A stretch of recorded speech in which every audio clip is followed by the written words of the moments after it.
What is really great about jazz comping and jazz chords is that you're free to interpret the harmony. So you have a lot of freedom when it comes to which extensions you want to use, and you can actually go a lot further than that as well. In this video, I'm going to go over a simple way that you can add chromatic notes and even entire chromatic chords to your comping. And it's fairly simple to work with, and it will work great if you're playing jazz, and it will actually also work if you're playing other genres of music where you have extended chords. My name is Larsen, learn jazz, make music. I'm going to go over some different examples of how you can essentially mess around with the chord, and some of the examples are going to be on a static chord and other examples are going to be on complete chord progressions. I'm going to start with just a single note, talking about different extensions but also adding some chromaticism to that, then move into several voices within a chord, and finally to complete chromatic passing chords. When it says C major 7 on a chord chart, then we can of course use a C major 7 voicing with all kinds of extensions. Another group of chords that you can also use in a situation like that is the C6 chords. So that means that for a C major 7 we have these two chords available.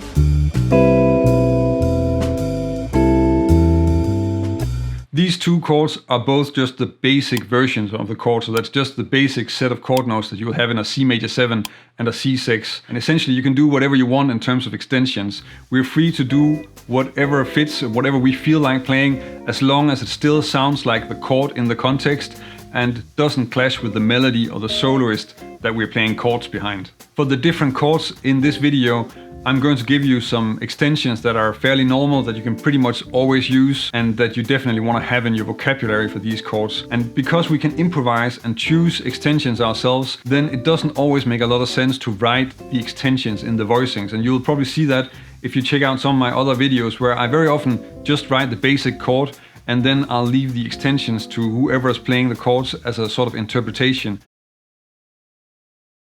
With the C major 7 and the C6, then the difference between those two chords is really just whether it's a B or an A that we're adding to a C major triad. And that means that we can also move from B to A or from A to B while we're comping. And we can even do that with a chromatic leading note. So instead of just going like this, we can also just add a note in between.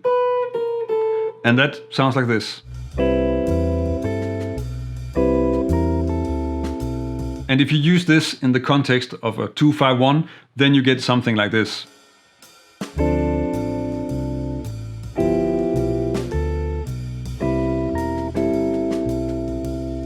With this example, I have the notes that are moving in the melody, so they're at the top of the chord. And that sounds great, but you can actually also have them inside the chord, and that may be a little bit more subtle, but it's still a great effect. So if I take this C major 7 and then just play the rootless version of it, then I can move from the major 7 down to the 6 like this.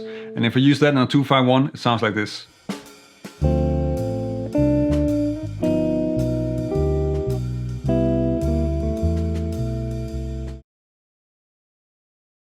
Another extension that you can add to a major 7 chord is the 9th. So if we take the basic C major 7 here, usually when you add a 9th to a chord, then you're actually going to find the root, so the C here, and then replace that with the 9th, and then you have this chord. So C major 7 and C major 7 with a 9th. And of course, since we have those two notes next to each other, then we can also work with moving between them and also adding a chromatic leading note in between. And if I do that in a 2-5-1, then it sounds like this.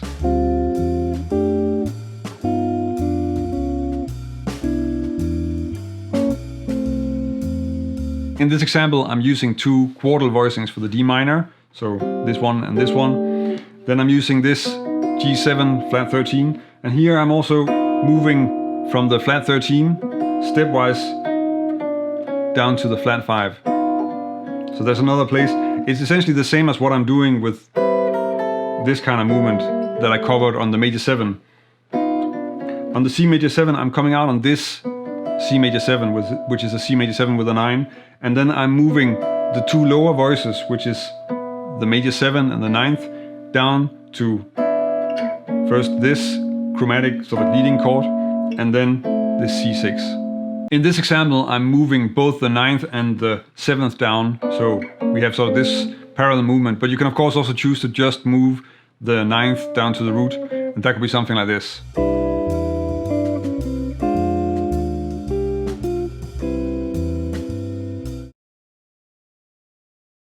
Now that I'm moving several voices within the chords, then before I start introducing complete chromatic chords, there is just one thing that I want to cover as well, because we can make those voices quite independent. The example that I had until now was just parallel movement. So I'm starting here and then the voices moving are both going down, and that sounds great, but you can actually also make them more independent of each other and then move them in different directions.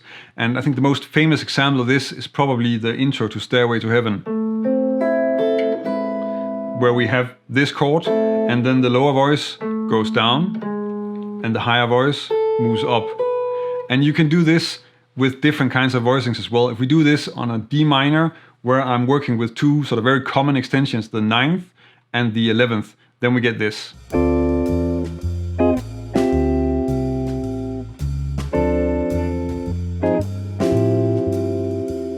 With this example, I have the top voices moving in opposite directions. So in the first one, like this, and the second one. And it's also worth noticing that the chord that I get in between, so I start with just the basic D minor, and then this chord that I actually didn't give a name, I just wrote the diagram, is in fact an F minor 7 voicing. But the reason why I didn't put a name to it is because it doesn't really make sense to think of this as an F minor voicing. It's just something that happens to be there because we're moving these voices. And of course, when we're doing it here, we get the same thing. This is also an F minor. Now we can start adding some complete chromatic chords to the whole thing. I'm going to do this using a G7 as an example chord. So we have this basic G7, and you can of course add a 13 to this one, or a 9th. Or you can also choose to have, now I have the 9th and the 13th, but you can also just add the 9th like this. And if we start working with some chromatic chords in that could sound like this.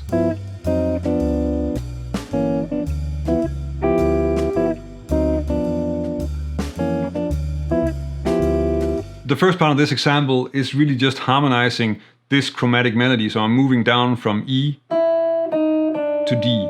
And the simple way of explaining this is really that I have this G7 13, and then I need to move down to this G7 with this voicing. And the way that I'm harmonizing this note is just to have that same voicing that I can then just slide down. And it's essentially the same idea in the second bar, where I'm just moving this entire voicing up a half step.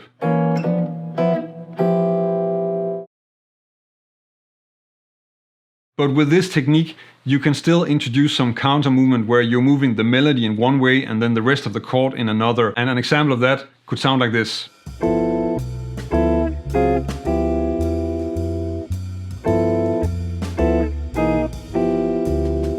So the first bar here is using sort of the basic approach that I already covered, where I'm moving from A down to G, and I'm harmonizing the A flat with an A flat 7 with a 13, because I'm gonna end on a G7 with a 13. But you can also move in a different way, and that's bar 2. So we have, again, starting on this chord, and then I'm harmonizing the A flat with this G flat or F sharp with a 13 and a 9th, and then resolving that up to the G7 with a 13. And here we have that the melody is moving and the chord is moving.